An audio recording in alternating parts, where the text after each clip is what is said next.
السلام عليكم ورحمه الله وبركاته. في الفيديو ده هنتعلم ازاي نعمل باتش لبيس 2013 ونحولها من بيس 2013 لبيس 2024. وبدون كلام كتير خلينا نبدا بعد الانترو.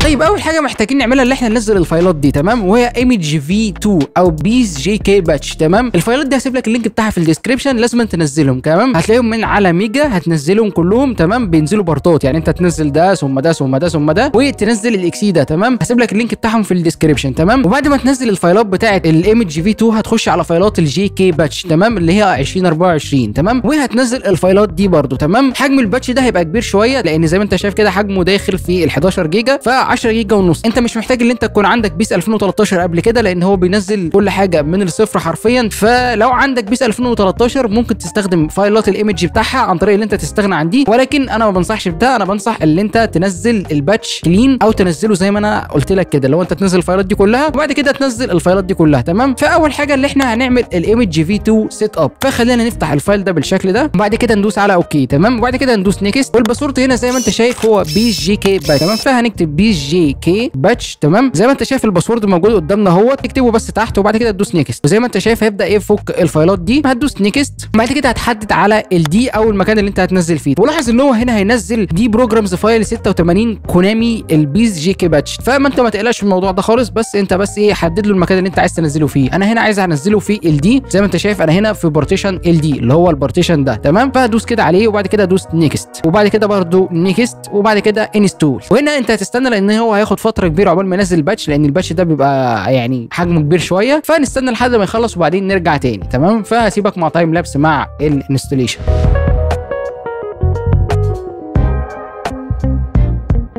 وزي ما انت شايف هو هنا خلص الانستليشن وخلص التسطيب، تمام. فهتدوس على فينيش، تمام. وبعد كده هتدوس على البروجرامز فايلز وبعدين تدوس على الكونامي، تمام، او الكونامي ما اعرفش بتتسمى ايه صراحه. بعد كده بيس جي كي باتش هتلاقي ان هو نزل لك الايمج بتاعه اللعبه، تمام. دي بتاعه اللعبه الاصليه على حبه تعديلات على حبه تظبيطات كده، فعادي يعني الدنيا بيس، تمام. فبعد ما تنزل الفايل ده اللي هو الكونامي والايمج بتاعه اللعبه هتدوس برده على الجي كي باتش وبعد كده تخش بقى تنزل اللي هو الجي كي باتش الاي اي او ال 2024، تمام. وهو ده اللعبه الحقيقيه، تمام. فهتدوس عليه كده وبعد كده هتفتح برده الباتش دوت وتدوس عليه كده، تمام، وتستنى لحد ما يحمل وبعد كده تدوس اوكي، تمام. وبعد كده نيكست وبعد كده هتكتب هير وي جو، تمام. الباسورد زي ما انت شايف هو مكتوب هنا اهو، فهتكتب هير وي جو، تمام. وبعد كده تدوس نيكست نفس الكلام نيكست. وبرده هنا انت هتحدد نفس المكان اللي هو نزل فيه الباتش القديمه او فايلات الايمج بتاعه اللعبه، تمام. فاحنا حددناها في البارتيشن بتاع الدي، تمام. فاحنا هنغير من السي نختار الدي، تمام. وبعد كده ندوس على نيكست. دي بروجرامز فايل 86 مش عارف ايه باتش، تمام. هيقول لك already exist، تمام. يبقى انت كده في السليم. would you like to install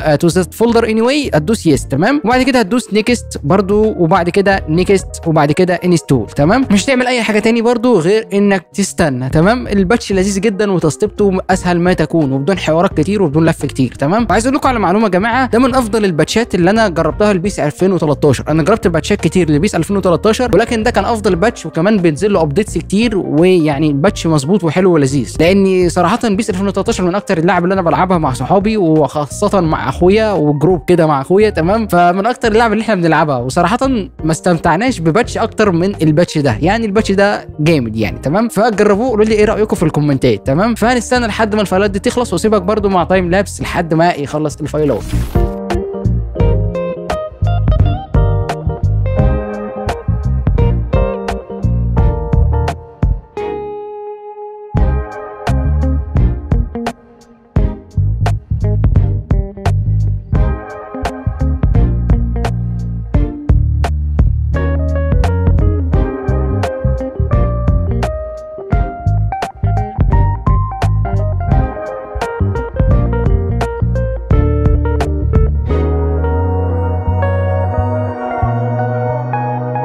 زي ما انتم شايفين يا جماعه وهنا خلص الانستليشن، وكل اللي هتعمله هنا اللي انت تدوس فينيش. وبعد ما دوسنا فينيش كله كده بقى تمام، الف مبروك كده بقى عندك بيس وعندك باتش 2024، تمام. ولكن كل اللي هنعمله هنا اللي احنا نعمل بس حبه تظبيطات عشان اللعبه تشتغل معاك مظبوط، تمام. وزي انت شايف احنا اخترنا البارتيشن اللي هو الدي، هتلاقي ان اللعبه موجوده في حاجه اسمها بروجرامز فايل اكس 86، تمام. وهتلاقي ان هي جوه الكونامي او الكونامي مش عارف اسمها بتنطق ايه، ولكن بي سي جي كي باتش، تمام. هتلاقي ان حجمه 13 جيجا و6 من 10، تمام. هتفتحه كده، اول ما تفتحه مش هتفتح من بي بيس دي، ولكن هتفتح من الجي كي لانشر. تمام، هتفتح الجي كي لانشر تمام وتعمل حبه اعدادات. تمام، اول حاجه هتدوس على كلمه فيرست انستول، ودي في حاله اللي انت نزلت اللعبه اول مره، وطبيعي اللي انت تكون منزل اللعبه اول مره، فهتدوس على فيرست انستول وهتدوس عليها كده وتستنى لحد ما يخلص، وهتدوس اوكي وتستنى لحد ما يجيب لك رساله يقول لك انستليشن كومبليت، وزي ما انت شايف جاب لك انستول كومبليتد. بعد كده هتدوس اوكي، وبعد كده يفتح لك الرساله دي مش عايزينها في اي حاجه، هتقفل كده وخلاص كله تمام. وبعد كده هتدوس على ابديت اوبشن فايل، ودي عشان يعمل لك اخر التبديلات والتعديلات والحاجات دي كلها. تمام، فهتدوس على ابديت اوبشن فايل. تمام، بعد كده هتدوس اوكي، وبعد كده هقول لك ابديت كومبليتد، وبعد كده هتدوس اوكي، وكده يبقى انت كله تمام كده. بس فاضل اللي انت تدوس على الجيم سيتنجز وتظبط اعدادات اللعبه، فهتفتح الجيم سيتنجز وبعد كده هتدوس على الريزوليوشن وتعمل 1920 في 1080 وتخلي البيكتشر كواليتي هتخليه على هاي. تمام، وتاكد ان الفي سينك مفتوح والانيبل فريم سكيمنج ده كله مفتوح. تمام، بعد كده تدوس على الكنترولر. تمام، وتظبط اعدادات الدراعات بتاعتك في حاله اللي انت كان عندك دراعات. طبعا ده كله معروف اللي انت ازاي تظبطه والحاجات دي كلها معروفه يعني. تمام، فمش محتاجه يعني، فندوس اوكي. تمام، لو كان عندي دراع كنت عملتها لك، ولكن هتدوس اوكي. وبعد كده هتدوس على الجيم بلاي تولز او الجيم بلاي تول. تمام، هتدوس عليها عامه يعني، وهي اول ما تفتح معاك بالشكل دوت هتدوس على الويتس اللي هو العرض هتخليه 1920. تمام، والهايت هتخليه 1080، والجرافيكس هتخليها على هاي، وهتكتب الهاي كواليتي تكتشر مود هتخليها هاي ريزوليوشن سبورتر. تمام، وبعد ما عملت الهاي كواليتي تكتشر مود اللي هو سبورتد بعد كده هتدوس على سيف، ومش هتعمل حاجه تاني وهتخرج عادي جدا. تمام، اوكي، وبعد كده هتقفل الجيم بلاي تول. تمام، وبعد كده تدوس على برفورمانس تويك، المهم تدوس عليها تفتح لك بالشكل ده. ممكن تعمل بقى اللي هو السويت اف اكس والحاجات دي كلها، دي حاجات كلها اختياريه. ممكن تقفل الكراودد اللي انت تفتحه وتقفله. الاف اس ليميتر اوف. تمام، انا بفضل ان انت تخليه اوف طبعا، ما تفتحش الاون بتاعه. تمام، لان ده هيقلل الاف اس في اللعبه، ولكن يعني عادي جدا مفيش مشكله. تمام، هتروح بس على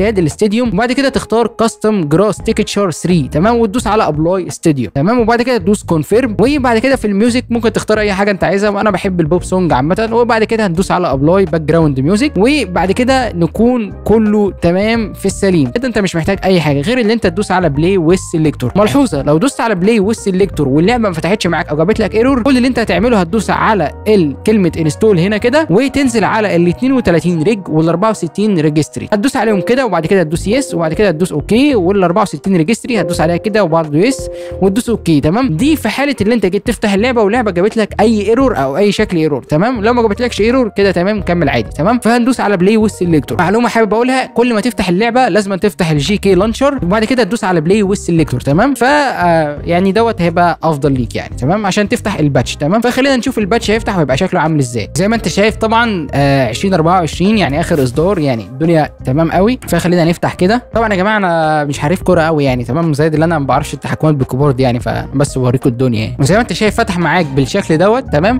فهتدوس على الاكسبكتيشن وتدوس على ماتش. تمام، وتدوس اف 1 عشان تلغي الرساله اللي في الجنب دي، وبعد كده تدوس اوكي، وبعد كده تروح في اي مكان بقى انت وصاحبك وتلعب عادي يعني. انت عارف الدنيا كلها. تمام، ولكن مثلا انا حابب اوريك ان ايه اخر التعديلات معموله. خلينا مثلا نجيب باريس. تمام، ضد اي فرقه ثانيه. تمام، ولو دخلنا على الخطه تمام هتلاقي ان التعديلات كلها معموله. زي ما انت شايف ديمبلي موجود في باريس، فكده موجود على اخر تعديلات. تمام، ميسي مش شال منها لان ميسي على ما اعتقد راح منتخب تاني. تمام، انا مش متابع الكوره قوي، ولكن انا عرفت ان ميسي مبقاش موجود في باريس. فزي ما انت شايف التعديلات الاخيره او التبديلات الاخيره موجوده وكله مظبوط. تمام، فخلينا نخش على الكيك اوف ونشوف الدنيا عامله ازاي. تمام، طبعا انا لغي الصوت يعني فالدنيا بيس. تمام،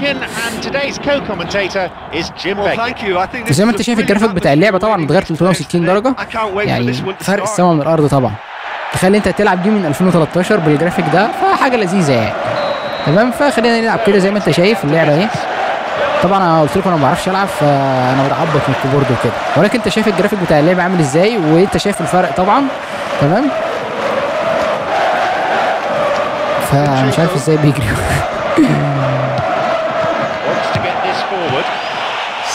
مش عارف ازاي بيجري ولا بيعمل ايه.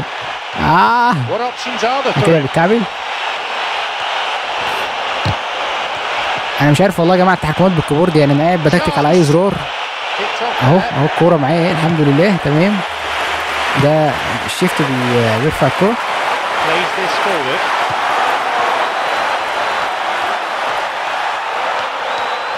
طب ايه اللي بيجري طيب؟ تمام، زي ما انتم شايفين يا جماعه. المهم ان اللعبه شغاله زي الفل ومفيش اي مشاكل، وشايفين الجرافيك بتاع اللعبه بقى عامل ازاي. يعني الدنيا بقت ايه في اللذيذ خالص. تمام، فاعمل الباتش ده وجربه مع صحابك، وصدقني هتستمتع بالباتش ده، لان ده الباتش الوحيد يعني اللي انا بلعبه مع اخويا ومع جروب، يعني جروب مع صحابي وكده، فده احسن باتش لعبناه يعني فاهم. فانت واخد حاجه مجربه يعني فاهم الفكره. والذ باتش في الجرافيك وكمان التعديلات يعني هتحس ان اللعبه لذيذه يعني تمام.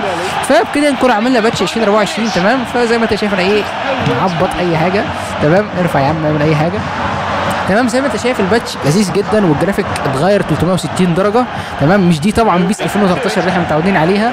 فيعني شكرا للمطور كمان، لان استاذنت ان انا اعمل الفيديو ده من المطور، والمطور قال لي اوكي تمام.